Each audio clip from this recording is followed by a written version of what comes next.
All right, welcome back to Good Morning Kenya. My name is Mike Migu. Let's talk matters of environment now.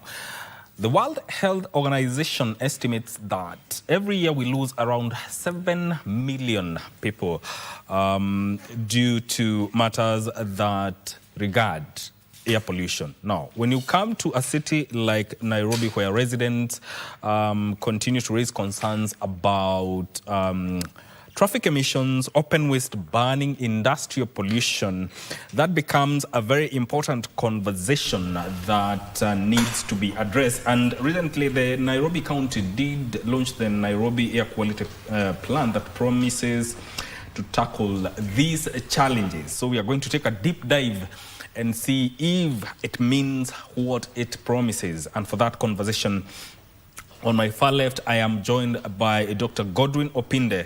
Opinde is the technical lead, Nairobi Air Quality Action Plan of 2025 to 2029. Karibu sana. Thank you. And also Jacob Omondi, a community representative, SDI Kenya. Karibu sana. Thank you. Let's get into the conversation, and I will start with you, Dr. Opinde. You know, when the World Health Organization puts these concerns of around losing 7 million lives globally due to matters that are contributed by air pollution, what does that speak to? How serious is Nairobi air quality from where you stand? From where I stand, Mike, we have poor air. And evidence has shown that we are exceeding WHO recommended standards. It's about 5 microgram per meter cube, but different studies are giving us averages of about 18 to 21 micrograms per meter cube. So it's poor air. We are doing badly. And of course, that's also reflected in the data that's presented from health. Diseases or high respiratory diseases related to poor air is also substantial. So we are not doing very well from where I sit. Yeah. Yes. So it's gravitating towards becoming a public health concern. Actually, it is a public health concern. It's only that what the poor air kills slowly. It doesn't kill immediately, like a road accident. Yes. So by the time you are having this impact, it might manifest in different ways. It might manifest in form of cancer. It might manifest in form of many other kind of diseases that actually also are lifestyle kind of related. So you find that our reaction to it is slow because it doesn't have instantaneous kind of effect. Yeah. The effect cannot be detected immediately. Instantly. Yes. And Jacob, how visible is this problem from the communities that you represent? Are there stories that can illustrate this impact? Yeah, so maybe from an informal settlement point of view where we work, you'll find there are so many cases related to chronic illnesses as a result of the respiratory diseases. So you'll find that there are so many diseases, like so many people are facing these effect of the air pollution. So you'll find that even when it comes to access to like better affordable healthcare is a little bit difficult, bearing the fact that these people are living in the informal settlement. They cannot even afford a meal a day. So how do we ensure that we also streamline our engagement towards supporting the air pollution, towards supporting the adoption of the action plan? So I think on my case, I'm looking at an opportunity where communities can be at the forefront of not only being engaged at the implementation phase, but the community are being engaged from the inception phase. Because if the community engage and a lot of awareness is done within the informal settlement, it will be easier for them to also see how best can they address this issue around air quality. And another thing, maybe when it comes to some of the causes of these, especially for the informal settlement, you'll find that even the renewable energy, people cannot afford. You imagine like majority of the people living in the informal settlements, they don't even afford maybe getting something like a gas, which is less pollutant compared to the use of charcoal. Yeah, so I think on my end, I think there's a lot of engagement, and I'm looking at the action plan as an opportunity for community members to benefit out of it, and also maybe when it comes to even improving the public health care. So there's a collective effort. Yeah, it's a collective effort. And you've mentioned something about awareness, carrying out awareness regarding matters that regard air quality within the city. Who is going to carry out this awareness? First of all, the way I said before, it's a collective effort. So it's not about we as an organization or we as community. We have to bring different, it's a multi-stakeholder engagement where we need to bring the county government on board, we need to bring the national government on board, we need to bring the communities themselves on board. And as much as we are doing this awareness, there's an opportunity for community to also getting an information on what they need to talk, what they need to address, talk about, and also maybe when it comes to adoption of the action plan, because if the community are not engaged, it's a little bit difficult. And we normally say for us as an organization, there's nothing for us without us. So we have to ensure that the community are part and parcel of the engagement so that we can achieve this. Because if communities are not being given an opportunity, they also won't adopt the action plan. So I think it's an opportunity for even the county government to ensure that communities are frequently engaged. And I think from the engagement we've had during the public transport engagement, which was held here at UN, we brought different stakeholders within the transport industry. So we were trying to see how do we adopt the use of e-mobility when it comes to introducing the electronic vehicles that can be used when it comes to ensuring proper transportation from work to home. And apart from that, we're also trying to see how do we ensure that even the existing cars that are using these other fuels, how do we ensure that they also adopt, and also maybe we transit so that we can also prevent these chronic illnesses that are being caused by the people, and also causing a larger effect to the community members, because it's more of a negative externality. Okay. Dr. Pinde, maybe when you talk about this implementation of this plan, maybe you'd give some of the highlights, the core areas that will be focused in the effort to ensure that the air quality within Nairobi improves. Yeah, thank you, Mike. And maybe if you allow me, maybe just to pick up from what Job said. Yes. I'd like to put it forth that even in the development of the action plan, it was inclusive. And how was it developed? Maybe before I answer that question, it would be important for the viewer to understand that the communities were involved through their representatives. We had different agencies in the government involved, the funding agencies, and it was more of a multi-stakeholder involvement in the development of this. I happen to have led this. I'm from the university, but I happen to have led this from the technical aspect. And we did include even Manufacturers Association and many others. And so the document that came out and what we're talking about has actually input from all these segments of the society, including the community.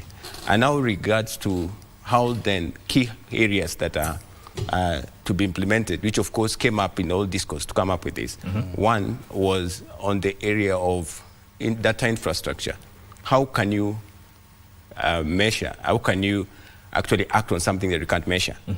And so on that front, through collaborations with different actors, including funders. I think the county benefited from, I think, Clean Air Fund and maybe WRI to be able to set up some of this infrastructure. On the other front, if you look at the action plan, see that's ongoing. If you look at the action plan, there's also the thrust of community involvement. And if you look at the mission of this action plan, it's an inclusive, the word inclusive have been used, and specifically because communities and everyone has a role to play.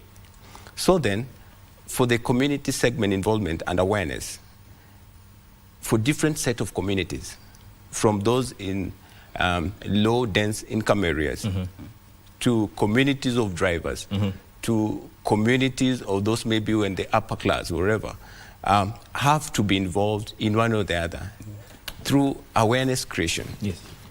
You create awareness, and the awareness creation action, it is not for the county only. It has multiple actors, including room for public-private partnerships. Yes. The other way is even through research.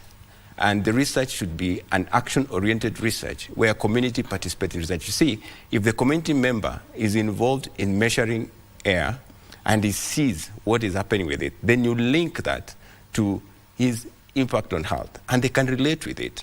And I can give a good example of one of the communities on the upper end of Nairobi. They were burning trashes. And immediately the monitor was indicating that the levels were much higher of PM. And so if you correlate that, then it makes sense to the community. So researchers also must work with the community. On the other hand, another highlight is issues of transport. Yes. Because transport contributes to almost 40% of this emission. And from the transport aspect, the actions that are there, we have one action for the control of emissions from vehicles. And so both national and county governments should work hand in hand to ensure that we have emission control for the vehicles through various interventions. And some of them are, of course, regulatory, but also some of them would require some adjustments in terms of the policies that we have. So issues of NMT, issues of electric vehicles, EVs, which Job was talking about, are also captured in that plan. And so there also another aspect of the plan that is also very important is the monitoring bit of it. Yes. And I know that's one of the things you'll ask about accountability. Yes. Who is accountable? And I'll flip it the other way. We are all accountable. The county government of Nairobi and the national government, there are some responsibilities that are accorded to them, which of course has implication on the air of Nairobi because of the activities that takes place.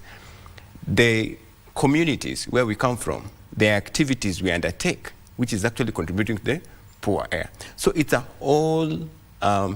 all-inclusive approach. And when you talk of NMTs, for instance, the plan indicates that the county should also work towards improving NMT. And for most of the planning bit of it, if it's planning for houses, for instance, the houses that we are having from the infrastructure point of view should be houses that are well aerated, to prevent exposure to indoor. And also there are houses that are designed in such a manner that they will allow us to have clean air. Of course, there are many activities, and you'll find that in the plan, it's detailed in terms of the sectors that are actually key. As you rightly mentioned, we have waste management, we have transport. Surprisingly, we have urban agriculture, which of course most of the people might not take it very seriously. But within Nairobi, there's urban agriculture, maybe in form of keeping the livestock in one way or the other, or also doing some of the farming, and it has some contribution to it. The other aspect is also on infrastructure, like the housing, like the roads, because even paving of the roads does contribute. If the road is not paved, we talk of emission of particulate matters, not only from the vehicles, but also the activities that we take more and more. And I would have talked much of it, Jamaica, I think because of interest of time. Those are some of the areas I would highlight. There's an aspect of, when it comes to transport, there's an aspect of, you mentioned e-mobility. We shall come to that. But I want to engage you, Jacob. You know, residents often witness open waste burning, we have smoky vehicles and illegal dumping, which is one of the problems that have persisted within the city. From where you stand, are these isolated incidents, or it's a symptom of deeper governance failures from where you stand? I think from where I stand, it's about attitude and behavior. First of all, we have to accept that community themselves also have to like take the initiative of saying, no, we don't want this sort of air pollution. Yes. So how do we ensure that even community members become accountable to maybe the kind of air pollution that is being polluted within where they stay? So maybe I can give an example of Mukuru kwa Njenga, which is just adjacent to the industrial area. So you see, industrial area, there are so many industries, but when it comes to regulation of this industry and the kind of smoke they produce, it's a little bit still low. So I think it's an issue of governance, and I think when it comes to governance, so who are the people responsible? I think the responsibility should be collective when it comes to the county government, when it comes to how do we ensure that even the enforcement bit of this regulation, because the county government has the best regulation framework, but when it comes to even the enforcement of these laws, it's a little bit difficult. So how do we ensure that even community themselves, they also adhere to these? Because you will find that we have the industrial area, and the industrial area, it is also causing a negative externality to the community, because the community themselves, they don't even benefit from the industry itself, but the industry causes air pollution to them, and thereby bringing illnesses like pneumonia, even to an extent of even having a lung cancer, which is very bad to the community. So I think when it comes to who should be in charge, I think it's about everyone should be involved. Yes, and you know, Dr. Godwin, he mentions something very important, the issue about enforcement. There are rules and regulations to be enforced, but then again, there is a gray area when it comes to enforcement. How will that be addressed now that this plan is there? How will that be addressed? Now, if you clearly look at the plan, one of the areas that the plan has also highlighted is issues of enforcement. And on it, you'll find that there are gaps that were identified in form of even the capacity. Now, in form of capacity is not only the numbers, but also capacity in terms of knowledge. How can you enforce something you don't understand? So there are efforts that have been put in place within the plan to ensure that even the enforcer is trained on what this air quality is. You know, most of these enforcers, they were not trained on air quality. So they're trained to understand what is this poor air? How does it affect you? Why is it important that you enforce? But apart from that, they're also taught on how you can enforce such. And one of the things is in enforcement, you can use several aspects. One of the interesting one is when you've done proper public participation, proper awareness, people are convinced that this thing is actually something that we need to carry as ourselves and is impacting on us. You are likely to see what we refer to as voluntary compliance, where people are the ones who take up the role and even put the authority to check. I can give you a good example, because this journey of air quality and planning for Nairobi, we've had the first plan, this is the second plan. Luckily, I was involved in both. What actually pushed even the policy to place what you're talking about, what we have now for the air quality in Nairobi, was actually the awareness that was created in an area close to Viwandani, I think it's South Bios, and of course the people came up in arms and they held their MCA to account. And because of that, we had some of these policies being pushed through and going through the system, because now the people are the ones who had actually realized that this is on duty. Now, on the other hand, in terms of enforcement, I talked of capacity, but I also talked about ensuring that the actions that are in this plan are also integrated, or are also are in line with the county integrated development plan for Nairobi. Because the budgeting takes place, and this informs on how even budget allocation and resources are taking place. So if at all this plan is not in sync with that, then you're likely to have a gap. But fortunately for this plan, we were very keen, the stakeholders were very keen to ensure that it actually aligns to the county integrated development plan. And with that, it gives it an advantage because then it becomes easily implementable. And you can see, for instance, you mentioned issues to do with the EVs. Yes. And you can see something is happening.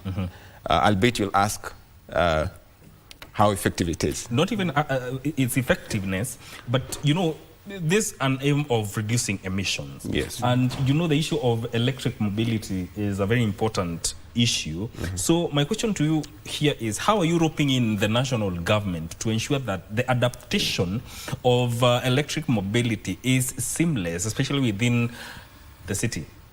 Now, I may not answer that question because I'm not this county government, but I can answer it from one of the technical people that were involved.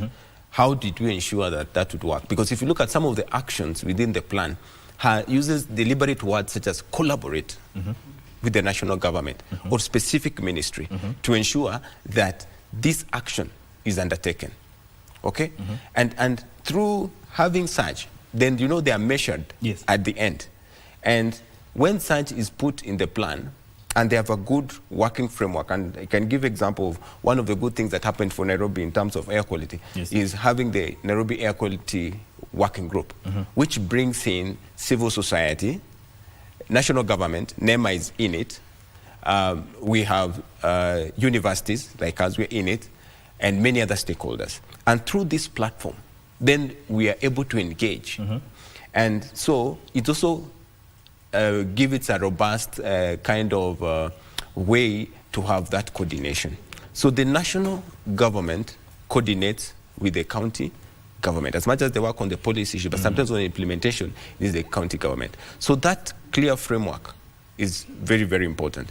But as we're speaking, they're working on a goodwill, as much as there are also regulations that are actually giving that opportunity for collaboration. Yeah. Yes, thank you. Very important. Jacob, citizens have a responsibility, especially those living in a city like Nairobi. Yet, some of them may argue that there is a lack of practical alternatives. But then again, where should the balance lie between individual behavior, because you talked about behavior, individual behavior, and county government service delivery, especially when it comes to matters of environment? Yeah, so I think for me, I can say like air pollution is not only environmental issue, it's also a social justice issue. So when it comes to air pollution, how do we talk about issues around behavior, the compliance itself, because as much as we are having the plan, so will the community themselves comply to this plan? When it comes to even the government, even the county government will be at a position, it will make it easier for the county government to ensure that community themselves are adhering to this regulation if them themselves comply. And apart from that, you also need to look at this action plan as a social issue, an issue of social welfare. Because if it's an issue of social welfare, we are seeing an opportunity of most of the community members benefiting from it, because it will improve their health care. Then beside that, beside improving their health care, it will also ensure that as much as people are talking about air pollution, so how do you ensure that even them themselves get an understanding? We need to build capacity for the community members. And let me tell you one thing about the practical examples where community members. So we are within Mathare. I saw there's a group that bakes cake. Using waste. So this waste, while they are burning this waste, they are using an incinerator. Oh, they are using waste as fuel. Yes, and also there is waste to bake cake. And also as fuels. Yes. And also beside that, they are using an incinerator to reduce the amount of air that will pollute the environment, which is also an example that an initiative that the government itself or the county government can upscale, or maybe in terms of capacity build these young people so that they can maybe exploit in other areas. And beside that, it will also be creating employment to them and also other community members. Then beside that, he spoke about issue around urban agriculture. We are having a lot of waste, the liquid waste. where do our liquid waste go?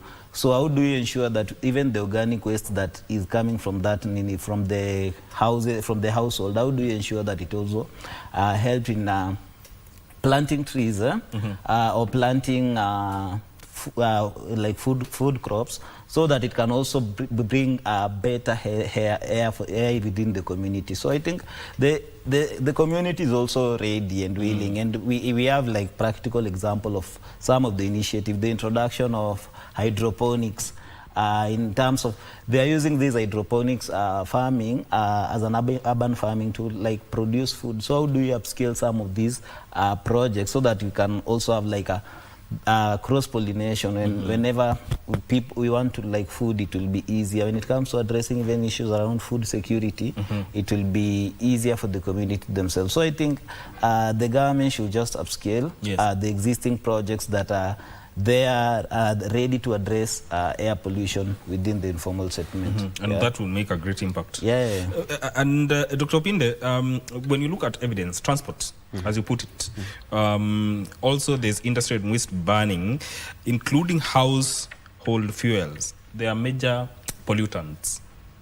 Based on current data, from all that, which source contributes the largest share? And when you look at resources, where should public resources be directed to ensure that there is great impact? Yeah, thanks for that question. And studies have indicated that, and I did mention it before, that the transport sector contributes massively. You know, we have quite a number of vehicles in Nairobi. Actually, I think much of the vehicles in the country are in Nairobi. And transport contributes in this way, from the emissions in the vehicles and also our driving culture. You know, when a vehicle is on idle, or when you have also traffic, then the emissions are much more, okay?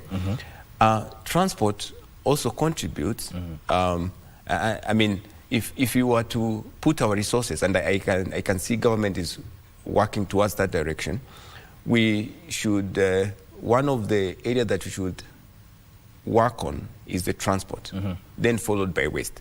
But on transport, you can see some of initiatives that are coming in. Not only EVs, but also emission testing, which is a controversial issue. And I know you must have covered it. It's a controversial issue.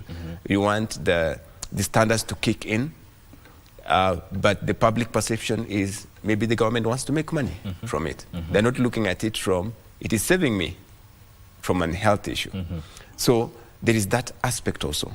So trying to control the emissions from the vehicles so that we have best fit vehicles which emit less. But that cannot be controlled that way alone. We also have the fuel bit of it. Yeah? Are we moving to cleaner fuel? Are we reducing sulfur content in our fuel? Because it's a linkage with the emissions that we're having. That's another thing. Another thing to look at is the driver behavior. And I think I mentioned that. How our drivers, have we created awareness of our drivers on how to drive in such a way that they reduce emissions? Okay? Infrastructure expansion, we've talked about that. E-mobility, you've talked about that. And so if we have our effort galvanized towards this, we are going to improve substantially. But you see, one thing I'll tell you, these things are like Siamese twins. When you work on a vehicle and you haven't worked on waste, then it's like a zero-sum game. So all of this, we have to take all this to account. Thank you. And one more question. You know, launching a strategy is the easy part. Then there's the implementation that raises far important and hard questions. One of them being, is this plan sustainable for the next 5 years? Is the county ready? That question is very good for county. But from where I sit as technical expert, while developing this, with other stakeholders. Yes. Those were the key questions we are asking ourselves. Are the actions we are putting here, are we able to achieve them within the next 5 years? Yes. And so it was all-inclusive approach. And you can see, if you take time, or a Kenyan takes time to look at that action plan, some of those action indicated there, they're already low-hanging fruits, and something is being done about them. So where I sit, we did the evaluation for the 2019-2023.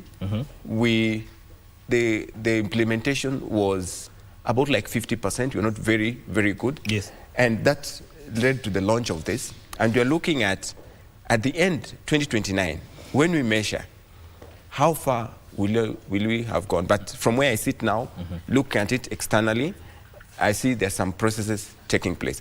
But though, there's an aspect of the plan that you've not talked about.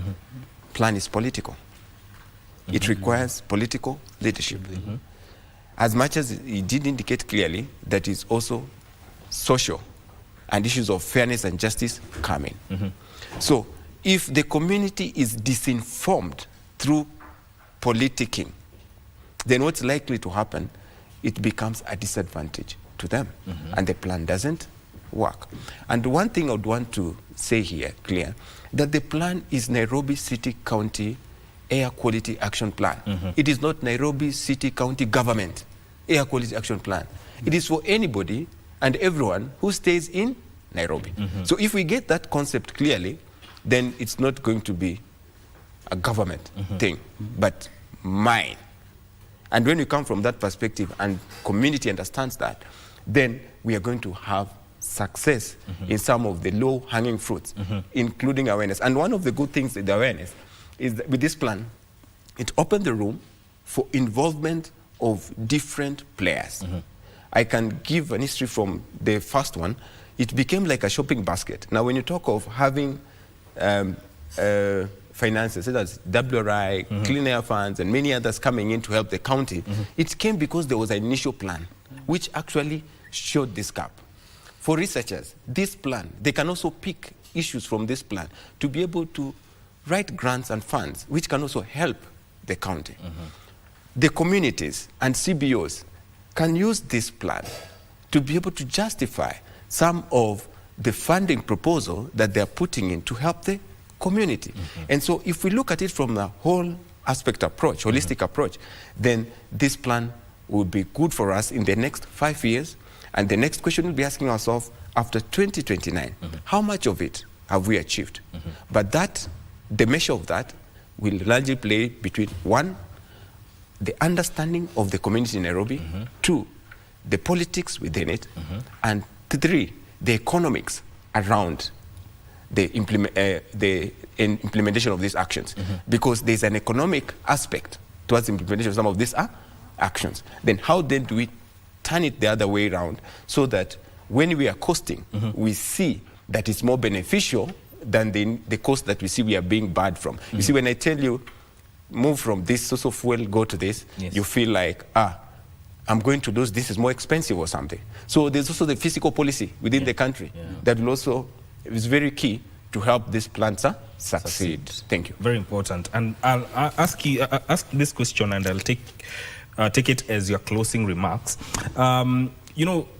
Given this plan, granted, if data consistently show that pollution levels are rising in a particular neighborhood and there's little change on the ground, what should residents have to demand as something that demand action? I think especially you've spoken about data, and we are I think for us as an organization, we are transiting from data to action, because we won't be only talking about data without even coming up with intervention. And maybe some of the intervention that our organization have done is to support groups within the informal settlement that are carrying out climate smart climate-friendly initiatives within the informal settlement. Then beside that, maybe I can also talk about the 4 A's that I think can also help community adapt to this. So the first A is about adoption. How do we ensure that we adopt this action plan? It's a good plan. I've read the plan itself. How do we ensure that we adopt it? Ensuring that we adopt it as communities. One, we ensure that we even simplify the language, the kind of language that we are using, so that the common mwananchi can also understand this language. The second one is adaptability. Are the community ready to adapt to these regulations that the county government is bringing? And when it comes to even compliance, are they even ready to comply to these regulations that the action plan is bringing? Then another thing is availability. So when it comes to availability, you are seeing an opportunity of how available is the county to ensure that regulation is kept at a top notch. Then how are community members also available when it comes to holding the government to account as to why the implementation has not been done. Then another thing was about affordability. So when it comes to this regulation, it comes with cost. And it's good that Godwin spoke about the economic aspect. So when it comes to cost, maybe in terms of the e-mobility, beside e-mobility, we are looking like the energy fuels. Are the community even ready? When it comes to even their cost of living, are they even able to afford these? Are they even able to afford these? Alternatives. These alternatives. Yes. So I think for my end, I think it's a long way to go. But I think for the plan, I think we'll achieve a lot, because we're having a lot of engagement with the community about the air pollution within the Breathe Cities campaign. Yes. Daktari. Yes. If data shows spike in pollutions, where should communities raise demand? Now, twofold. One, to the government, but also within the community. And I want to give a case that was within our group, the working group. It was shared there. Yes. That somewhere in Karen, it spiked. And they realized the spike was because some people are burning trash within that community. So what did they do? The estate chairman wrote something to all estate residents that there's no burning of trash.